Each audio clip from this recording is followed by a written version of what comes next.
Tu vois ces tatouages japonais, immenses, détaillés, presque vivants? Et bah, si je te disais que derrière ces images, il y a une histoire beaucoup plus sombre que ce que tu t'imagines. Une histoire de pouvoir, de marginalisation et même de crime. Aujourd'hui, au Japon, un simple tatouage peut encore te fermer les portes d'un bain public ou te faire passer pour un criminel.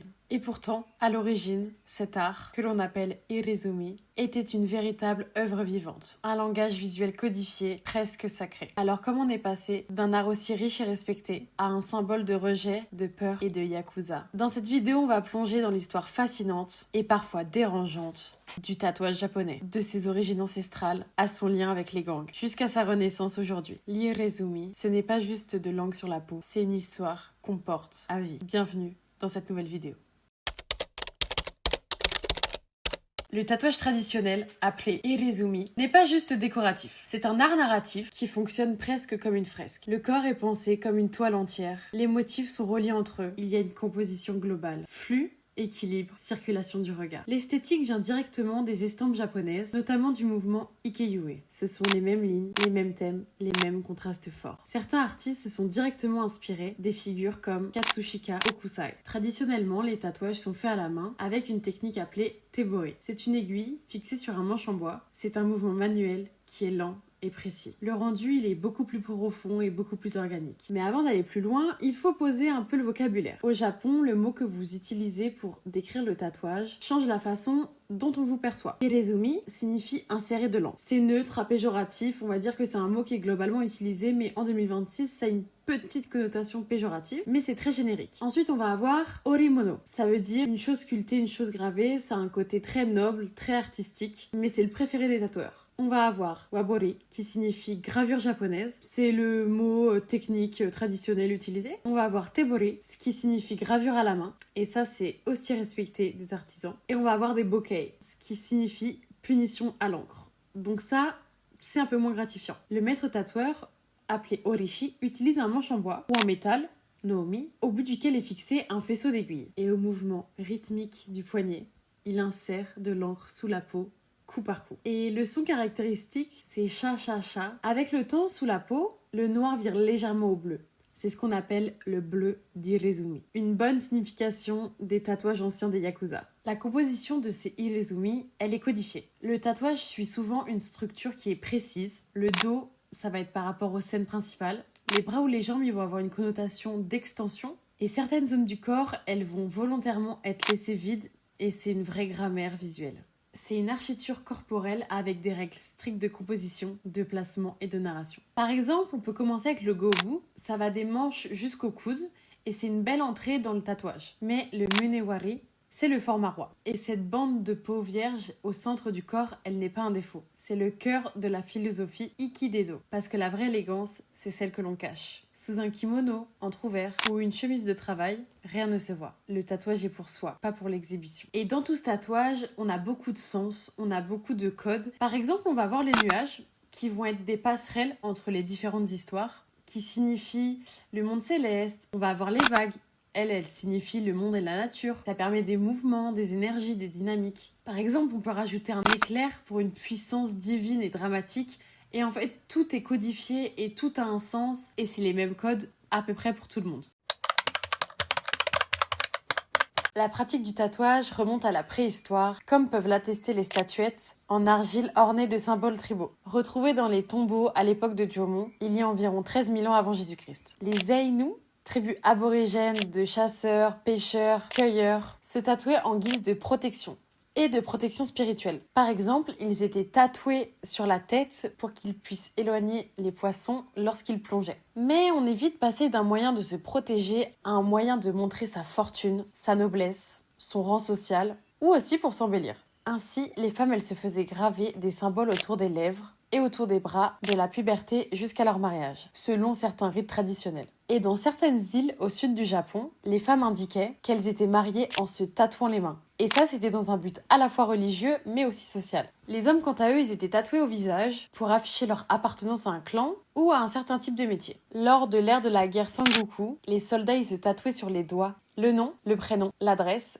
Et ça facilitait en fait leur reconnaissance parce qu'ils savaient qu'ils partaient au bataillon et que ils risquaient de mourir. Mais il y a un gros changement. Lors de la déclaration impériale, Hamak, le chef du clan Azumi, ordonne pour la première fois la première sentence japonaise incluant le tatouage. Pour remplacer la peine de mort, un point au niveau de l'œil. Pour ça, on n'a pas de source, mais c'est très très probable que cette sentence, elle vient des Chinois. Parce que là-bas en Chine, les personnes ayant des tatouages, elles étaient catégorisées en dessous des esclaves. Et cela vient du fait qu'ils prennent ça comme une offense parce qu'on est avec un corps sain et sans tatouage et qu'on doit rendre son corps sain et propre.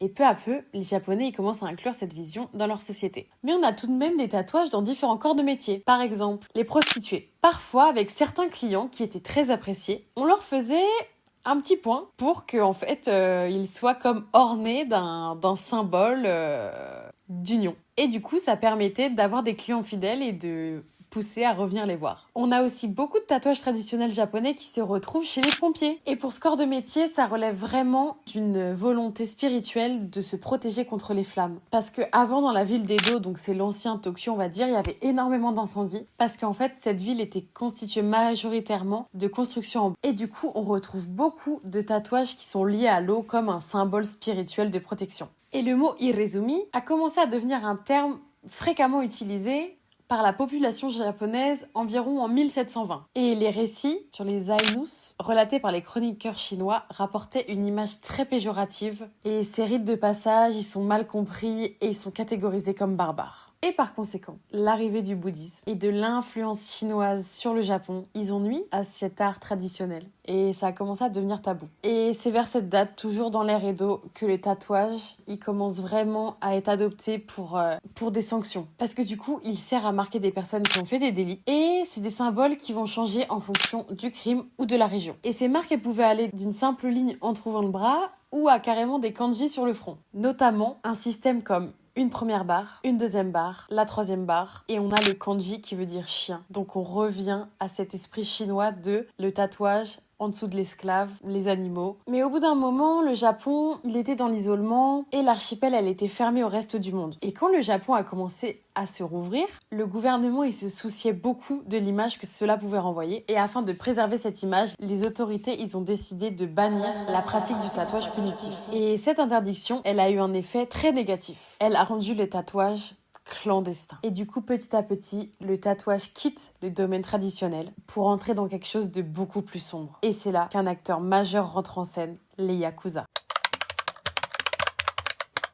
Au cours des années 1960-1970, l'image du tatouage au Japon, elle sera ternie encore une nouvelle fois. Durant cette période, le cinéma japonais est envahi par une prolifération de films de Yakuza. Et dans ces films, les Yakuza, ils sont tout le temps représentés avec les tatouages. Et c'est ce phénomène qui a grandement mené la vision que les Japonais ont du tatouage sur les Yakuza. Et dans les années 1980-1990, quelques années plus tard, l'activité des Yakuza, elle est en flèche. Et pour répondre à cette croissance, le gouvernement japonais va passer une loi anti-gang afin de démanteler de nombreux syndicats. Et le nombre de Yakuza, il va drastiquement chuter. Il est passé d'environ 180 000 membres quand il était dans son pic dans les années 60 à 28 000 membres fin 2019. Mais pour revenir à tout ça, qui sont les Yakuza? Déjà, le mot Yakuza, il vient du chiffre 8, prononcé Ya, le chiffre 9, prononcé Ku, et le chiffre 3, prononcé Za. Et en fait, ça constitue le pire jeu de cartes dans le jeu traditionnel japonais, Oishokabu. Et donc, ça évoque le malheur, la malchance, etc. Et du coup, on a beaucoup de samouraïs sans seigneur, sans personne à qui suivre, qui évoluent dans un syndicat pour former une institution criminelle. Et les membres de cette institution, ils considèrent qu'ils doivent se consacrer autant physiquement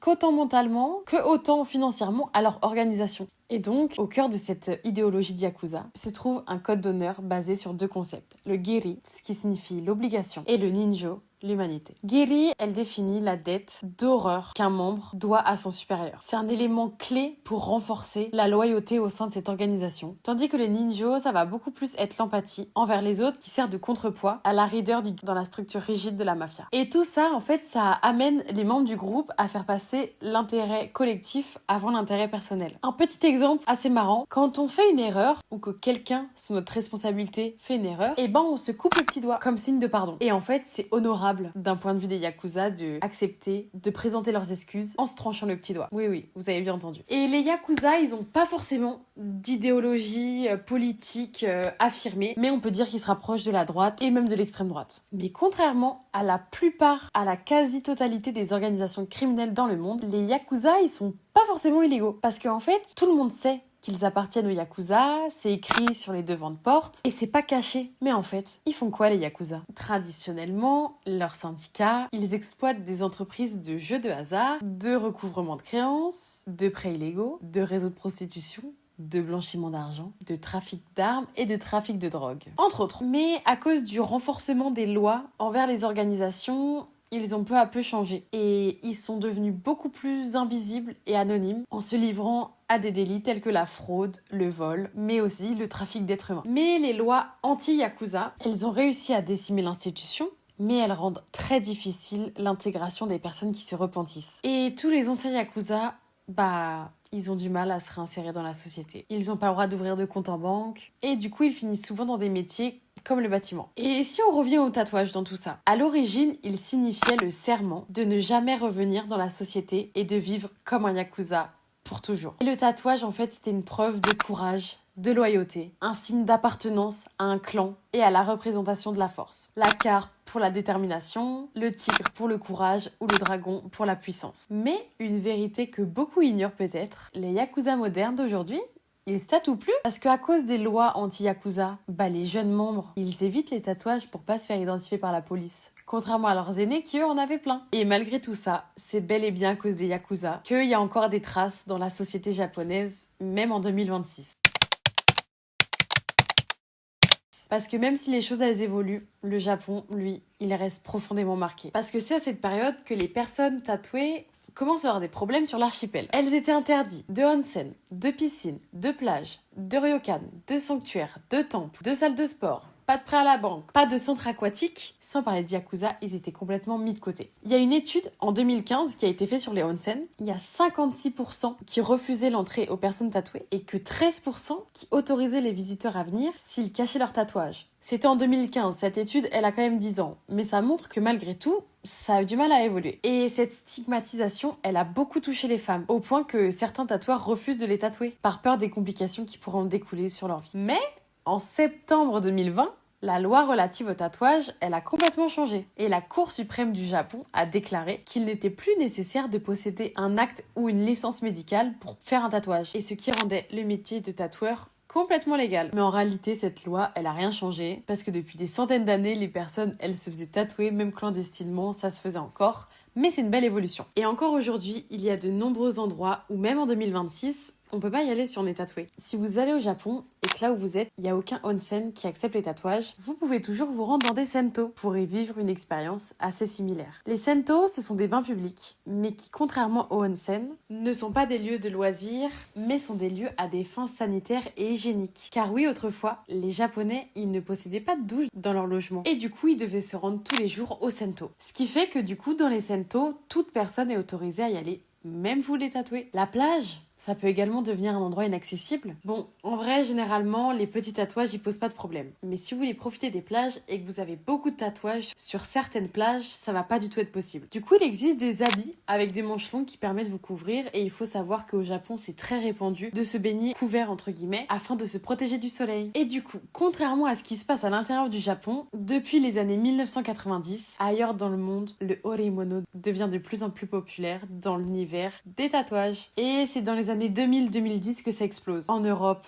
aux États-Unis ou en Amérique du Sud, de nombreux tatoueurs s'enseignent à cette pratique. Et de nos jours, le oreimono a jamais été aussi populaire que maintenant. Mais du coup, grâce à cette loi qui est passée en 2020, le Japon a tranché un débat historique, au moins dans son pays. Le tatouage, c'est un art et pas un acte médical. Et cette décision, elle ouvre la reconnaissance des irezumi comme un patrimoine immatériel. Depuis 2020, le tatouage japonais a un tournant. Et entre tradition et modernité, entre rejet et fascination, l'irezumi continue d'exister, de se transformer et surtout de survivre. Mais ce qui est fascinant, c'est que cet art, autrefois caché, presque interdit, il est aujourd'hui admiré dans le monde entier. Comme si ce qui autrefois était considéré comme une honte est enfin accepté comme une vraie forme de beauté. Alors, la prochaine fois que tu vois un tatouage, plus particulièrement un tatouage japonais, rappelle-toi, tu ne vois pas juste un dessin, tu vois une histoire, un héritage et parfois une rébellion. C'est la première vidéo que je tourne, alors n'hésite pas si tu as aimé, à commenter, à partager, à me suivre sur tous mes réseaux sociaux. C'est la première fois que je me lance dans ce format. Tout n'est pas parfait,